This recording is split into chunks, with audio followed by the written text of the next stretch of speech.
P K. ഫിറോസിനെ കൈവിട്ട് മുസ്ലിം league നേതൃത്വം. ഫിറോസിന്റെ വിശദീകരണം തൃപ്തികരമല്ലെന്ന് ലീഗ് നേതൃത്വം. ദുബായ് കമ്പനിയിലെ ജോലി വിവാദം പാർട്ടിക്ക് അവമതിപ്പുണ്ടാക്കിയെന്ന് വിലയിരുത്തൽ. പാർട്ടിയെ അറിയിക്കാതെയുള്ള സാമ്പത്തിക ഇടപാടുകളിലും നേതൃത്വത്തിന് അതൃപ്തിയുണ്ട്.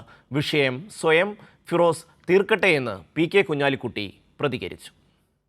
മുസ്ലിം ലീഗ് നേതൃത്വത്തിന്റെ വിശ്വസ്തനായ പി.കെ. ഫിറോസിനെ പുതിയ വെളിപ്പെടുത്തലുകളുടെ പശ്ചാത്തലത്തിൽ നേതാക്കൾ കൈവിടുകയാണ്. ഫിറോസിന്റെ വിശദീകരണങ്ങൾ തൃപ്തികരമല്ലെന്നാണ് ലീഗ് വിലയിരുത്തൽ. വിദേശത്തെ ലക്ഷങ്ങൾ വരുമാനമുള്ള പാർട്ട് ടൈം ജോലി സംബന്ധിച്ച വിവരങ്ങൾ ഫിറോസ് പാർട്ടി നേതൃത്വത്തെ അറിയിച്ചിരുന്നില്ല. ഇക്കാര്യം ഫിറോസ് തന്നെ സ്ഥിരീകരിക്കുന്നുണ്ട്. എന്താണ് ജോലി അങ്ങനെയൊന്നല്ല, നമുക്ക് വിദേശത്ത് ഇടപാടുകളുണ്ട്, അല്ലെങ്കിൽ വിദേശത്ത് നിന്ന് വരുമാനമുണ്ട്. ഞങ്ങൾ പാർട്ടി അനുമതിയൊന്നും വാങ്ങണ്ട. തന്റെ ഏറ്റവും അടുത്ത ആളായ ഫിറോസിനെ ന്യായീകരിക്കാൻ പി.കെ. കുഞ്ഞാലിക്കുട്ടിയും തയ്യാറായില്ല. ഫിറോസിന്റെ വിഷയം ഫിറോസ് തന്നെ തീർക്കട്ടെ എന്നായിരുന്നു കുഞ്ഞാലിക്കുട്ടിയുടെ പ്രതികരണം. ലീഗിലെയോ യൂത്ത് ലീഗിലെയോ ഒരു നേതാവ് പോലും ഇതുവരെയായും ഫിറോസിനെ ന്യായീകരിച്ച് രംഗത്ത് വന്നില്ല എന്നതും ശ്രദ്ധേയമാണ്. പി.വി. കുട്ടൻ, കോഴിക്കോട്.